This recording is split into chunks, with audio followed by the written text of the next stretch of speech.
오늘 주시는 말씀 사무엘하 19장 9절에서 30절까지의 말씀을 통해서 내 주 왕을 영접하나이다, 내 주 왕을 영접하나이다 라는 제목으로 주님 주시는 일 함께 나누도록 하겠습니다. 이제 압살롬의 반란이 이제 어느 정도 정리가 되고 다윗이 다시금 이제 왕으로서 이제 귀환하게 되는, 이제 회복하게 되는 그런 시간들을 맞이하게 됩니다. 그런데 안타깝게도 압살롬에게 기름을 부어서 이제 이스라엘의 지파들이 압살롬을 왕으로 세웠기 때문에 다시 이제 다윗을 왕으로 이제 모셔야 되는 과정이 필요한 거죠. 그런데 어느 지파 하나 나서서 그 일들을 하려고 하지 못합니다. 지금 이 순간 다 떴지 못한 거죠. 어쨌든 다윗을 향해서 이제 반란을 일으켰기 때문에 지금 이 상황이 이제 어려운 상황이 돼버립니다. 꼬인 상황이 돼버린 거죠. 그래서 오늘 다윗은 이런 여러 가지 어려운 상황들까지도 자기가 이제 극복해내야 되는, 해결해내야 되는 그런 상황 가운데 처하게 된 것입니다. 사랑하는 성도 여러분, 우리가 이제 하나님의 인도하심을 받고 또 그렇게 나아갈 때 일이 술술 풀리고 또 내가 원하는 대로 모든 것이 다 되면 참 좋은데 이제 그렇지 않을 때가 대부분 많고 또 그게 다 사실은 현실입니다. 하나님께서 인도해 주시지만 제가 직접 그 일들을 다 해야 되고 또 그 일들을 풀어나가야 되는 그런 일들이 있습니다. 다윗에 대한 관련된 책들이 굉장히 많은데 유진 피터슨이 쓴 현실의 뿌리박은 영성이라는 책이 있습니다. 제가 이제 여러 책 중에 봤던 중에 감동 깊게 본 책인데 다윗의 이 영성을, 이 신앙을 어떻게 정의하냐면 현실에 뿌리박고 있다, 이렇게 얘기를 해요. 저도 개인적으로 신앙이 어떤 신앙을 이야기할 때 사람들이 믿음이 있다라고 얘기할 때 그 믿음이 어떤 믿음이냐라고 할 때 저는 과연 그 신앙이 현실적이냐, 제가 이것을 굉장히 많이 봅니다. 또 한편 다른 표현으로 하자면 예수님께서 무화과나무를 향해서 열매를 요구하셨잖아요. 그게 현실적이라는 얘기예요. 여러분 정말 신앙 안에서 믿음으로, 우리가 신앙하는 삶에서 믿음으로 살아간다고 했었을 때 여러분들의 그 신앙이 현실의 삶에서 나타나고 있느냐, 풀어지고 있느냐, 그게 내 신앙이라는 거예요. 여러분 어렵지 않습니다, 신앙은. 그래서 여러분이 그냥 믿음은 눈에 보이는 거예요. 그 사람의 색깔, 그 사람의 깊이, 그 사람이 어떻게 살아가는지 그냥 눈에 보이는 거면 다, 제가 진짜 다 볼 수 있어요. 보면 저 사람이 신앙이 있겠구나. 제가 이제 판단하겠다는 게 아니고 여러분도 보시기에, 딱 보기에 제가 신앙이 없는지 있는지가 삶의 자리에서 고스란히 다 나타나요. 여러분의 삶의 주인이 누구인지가 삶에서 다 드러납니다. 굳이 그거 막 감추가지고 그럴 필요 없어요. 사람들이 다 압니다. 말을 안 해서 그러는 거지. 자, 오늘 여러분 다윗 보세요.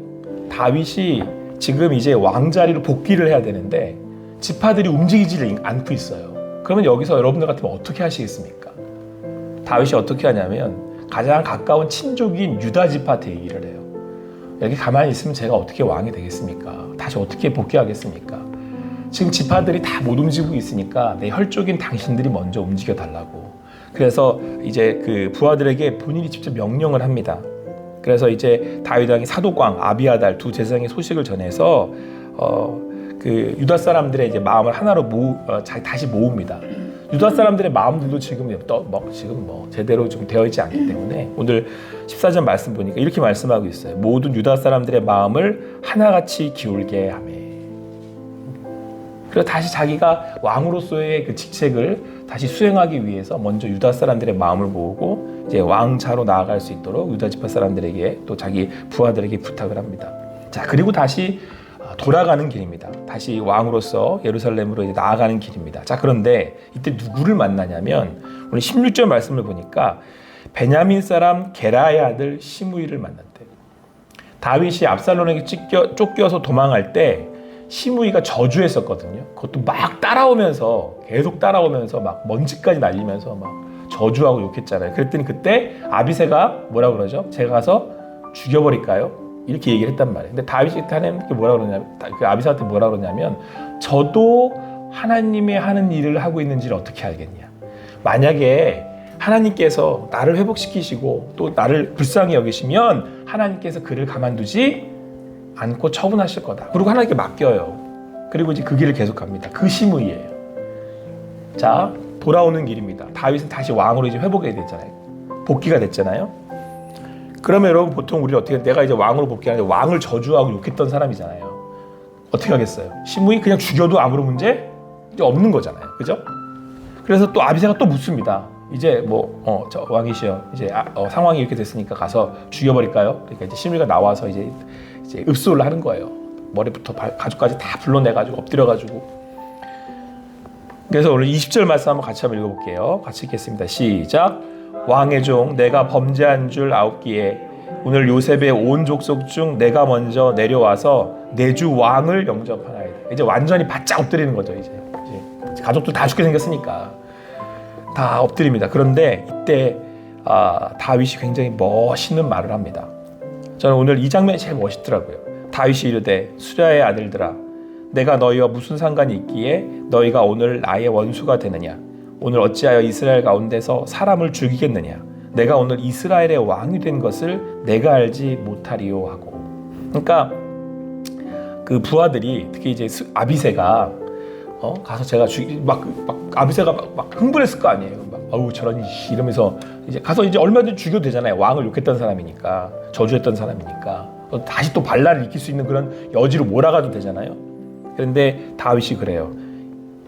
아비새한테 됐어. 오늘 이게 무슨 필요가 있어? 딱 이렇게 정리해요. 내가 다시 왕이 됐잖아. 이렇게 딱 정리를 해요. 여러분 자 보세요. 심정적으로는 지금 다윗이요. 모든 지파가 움직이질 않고 있어요. 자기가 왕으로 복귀를 해야 되는데 상황적으로는 지파들이 다 지금 눈치 보고 쭈뼛쭈뼛거리고 있는 거예요. 그러니까 느껴지기에는 다윗이 지금 다 지파들이 다시 자기를 왕으로 인정하지 못하고 있는 거잖아요. 자기 스스로 왕으로 나아가요. 그리고 시므이가 지금 나와서 엎드렸어요. 자, 그럴 때 지금 제가 왕으로 다시 복귀한다는 그런 느낌을 가지려면 시므이를 어떻게 해야 돼요? 죽여버려야 되잖아요. 근데 다윗은 죽이지 않고 이렇게 얘기를 해요. 이스라엘이 왕이 된 것을 내가 알지 못하리요. 나 왕 됐어. 다시 왕 됐어. 이 얘기는 하나님이 자기를 왕으로 인정하셨다라는 것을 알았다는 거죠. 믿는다는 거예요. 여러분 이걸 믿음이라 그러는 거예요. 이걸 현실에 뿌리 박았다라고 얘기해요. 여러분들이 예수 그리스도로 인하여 구원을 받았습니다. 믿으십니까? 네. 그러면 믿음대로 사세요. 믿고 사는 거예요, 우리는. 근데 여러분 때로는 우리는 분명히 하나님이 나를 예수 그리스도로 구원하시고 하나님의 자녀 삼아 주셨다. 왕 같은 제사장 삼아 주셨다라고 얘기는 하는데 실제 삶에는 그렇지 않아. 저 사람 미워하고 저 사람 때려 죽이고 싶고 원망과 불평과 시기와 질투가 내 안에 가득해요. 근데 여러분 실제로 다윗의 이 상황은 모든 지파가 지금 못 움직이고 있어요. 다윗을 왕으로 옹립을 안 해준다니까요. 못 움직여요. 심지어 자기 동족인 유다들까지도 가만히 있어요. 왜? 상황들이 안 풀리니까. 근데 거기에 그 상황에 다윗은 함몰되지 않아요.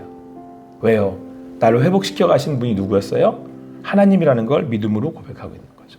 이때 되게 강조돼서 나오는 단어가 뭐냐면 왕의 종, 이스라엘의 왕. 계속해서 지금 시므이도 그가 왕이 됐다라는 것을 지금 통해서 하나님께서 말씀하고 계시잖아요. 그럴 시므이를 죽일 필요가 없다라고 다윗을 얘기해요.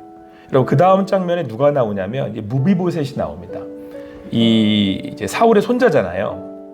이 무비보셋이 막 쫓아 내려와가지고 왕을 맞이합니다. 이 무슨 에피소드가 있었냐면 이제 무비보셋이 이제 요나단의 아들이잖아요. 그러니까 사울의 손자고.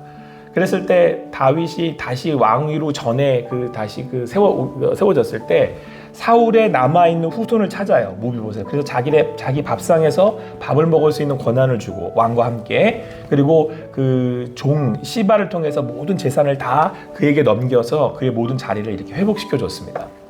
그랬는데 이번 그 압살론의 반란에 다윗이 도망갈 때 이 무비보셋이 쫓아오지 않아요. 그래서 종 시바가 와서 뭐라고 그러냐면 그 무비보셋이 당신을 배반했습니다. 그랬거든요. 그러니까 다윗이 지금 와가지고 다시 무비보셋을 묻는 거예요. 너 그때 왜 나 안 따라왔냐? 배반했냐? 그랬더니 무비보셋이 뭐라고 얘기를 하냐면 제가 다리를 절지 않습니까? 그래서 제가 나귀를 타고 쫓으려고 했는데 못 쫓아갔고 시바가 자기를 속여서 이렇게 일을 벌린 겁니다. 이렇게 얘기를 합니다. 그런데 이때 그 무비보셋이 뭐라고 얘기를 하냐면, 그래 내가 당신 앞에 오늘 왕의 처분을 좀 제가 기다리겠습니다. 그러면서 이렇게 얘기를 해요. 내 아버지의 온 집이 내 주 왕 앞에서는 다만 죽을 사람이 되지 아니하였나이까. 그러나 종을 왕의 상에서 음식 먹는 자 가운데서 두셨사오니 내게 아직 무슨 공의가 있어서 다시 왕께 부를 수 있사오리까. 그러니까 당신께서 내가 사울의 자소순이었음에도 불구하고 회복시키셔서 같이 상에서 밥을 먹을 도록 회복시켜 주셨는데 제가 뭘 다시 또 회복시켜 달라고 구할 수 있겠습니까? 라고 다시 읍소를 해요. 근데 여러분 사실 지금 여기선 누가 가부간에 옳은지 판단할 수가 없어요. 그렇죠? 다 따져볼 수가 없잖아요. 시바가 옳은 건지 무비보셋이 옳은 건지. 그래서 어떻게 결론을 내리냐면 시바한테 재산을 반반 나눠서 너 반 갖고 무비보셋한테 반 줘요. 이 얘기는 무비보셋을 온전히 다 믿지 않는다. 그 얘기인 거죠. 그런데도 무비보셋한테 이렇게 얘기해요. 내가 너한테 이미 내 상에서 밥을 같이 먹도록 하지 않았니? 그렇죠? 근데 뭐 그거 다시 얘기하냐? 됐어. 그리고는 이제 무비보셋한테 반반 주면서 이 상황에 대해서는 여기서 종결을 시킵니다.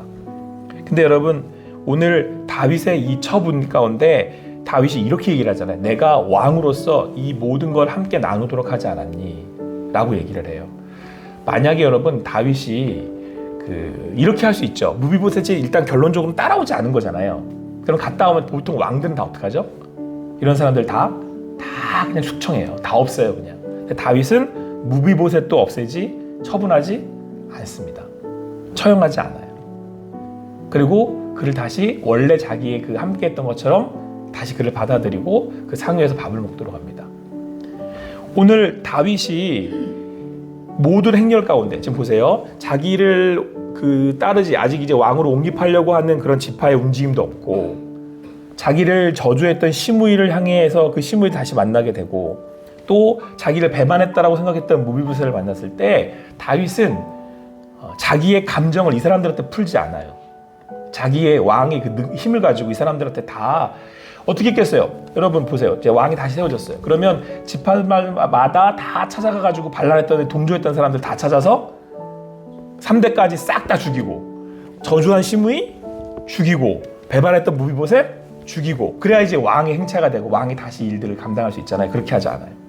근데 오늘 그때 다윗이 딱 한 얘기. 내가 이미 왕이잖아. 다시 왕 됐잖아. 하나님이 왕으로 회복시켜 주셨잖아. 여러분들도 오늘 주님 안에서 나를 세우신 우리 그 주님을 향한 믿음으로 사시는 여러분과 제가 되기를 간절히 소망합니다. 예수를 믿고 구원을 얻었답니다. 하나님의 자녀가 되었고 그래서 우리는 베드로전서 2장 9절 말씀을 그 유명한 말씀을 늘 우리가 외웁니다. 너희는 택하신 족속이요 왕같은 제사장이요 거룩한 나열하여 그의 소유된 백성이니 이는 너희를 어두운 데서 불러내어 그의 기이한 빛에 들어가게 하신 이 아름다운 덕을 선포하게 하려 함이라. 우리는 이미 왕같은 제사장이라고 나를 세우셨다라고 믿습니다. 할렐루야. 그럼 믿음대로 사세요. 사람들이 나를 인정하지 않는다고 해도 상황이 그렇게 돌아가지 않는다도 해도 오늘 믿음 안에서 주님 안에서 사세요. 저도 그렇게 살겠습니다. 보여지는 상황이 내가 원하는 대로 돌아가지 않는다고 해도 하지만 하나님께서 나를 세우셨다고 믿는다면 그 안에서 용서하며 사세요. 그 안에 베풀며 사세요. 나는 이미 왕이다. 아무 사람들이 인정하지 않는다 해도 그가 나한테 이제 나와 읍소한다 해도 나는 하나님이 세우신 왕이다. 아무쪼록 여러분의 삶 가운데 오늘도 믿음으로 쓰셔서 여러분이 어떤 상황 가운데 있든 어떤 사람들 가운데 있든 주님 주시는 그 자리에서 주님 주시는 믿음으로 주님이 세우셨음을 믿고 오늘도 나아가실 수 있는 여러분과 제가 되기를 간절히 소망합니다. 기도하시겠습니다. 사랑의 하나님 감사합니다. 오늘도 주님 안에서 또 주님을 뵙습니다. 아버지 하나님, 우리가 살다 보면 우리는 인생 내 뜻대로 되지 않고 내 능력으로는 감당할 수 없고 때로는 이 길이 맞나 싶은 그런 마음도 들 때가 있습니다. 다윗이 돌아오는 그 길은 멀었고 또 왕으로 회복되어지지 못한 그 자리마다 그 순간마다 다윗이 느꼈을 좌절감과 또 아픔을 보게 됩니다. 그러나 다윗은 하나님 주신 믿음으로 그 위에 왕으로 세워졌습니다. 하나님, 우리 다윗처럼 우리를 부르시고 왕같은 제사장으로 세우셨는데 그 믿는 믿음 안에 살게 하시옵소서. 때로 육신의 질병이 있어도 때로 가정 가운데 어려움이 있어도 때로는 직장 가운데 여러 상황들이 닥치지만 하나님이 나를 세우셨기에 우리 성도님들 한 분 한 분 그 앞에서, 그 질병 앞에서, 또래는 또 여건과 상황들 앞에서 믿음으로 서 있게 하시고 믿음으로 나아가게 하여 주시옵소서. 그렇게 행하실 그 주님께 모든 영광을 올려드리며 오늘도 함께 하시는 주님을 사랑합니다. 감사하며 예수님의 이름으로 기도합니다. 아멘.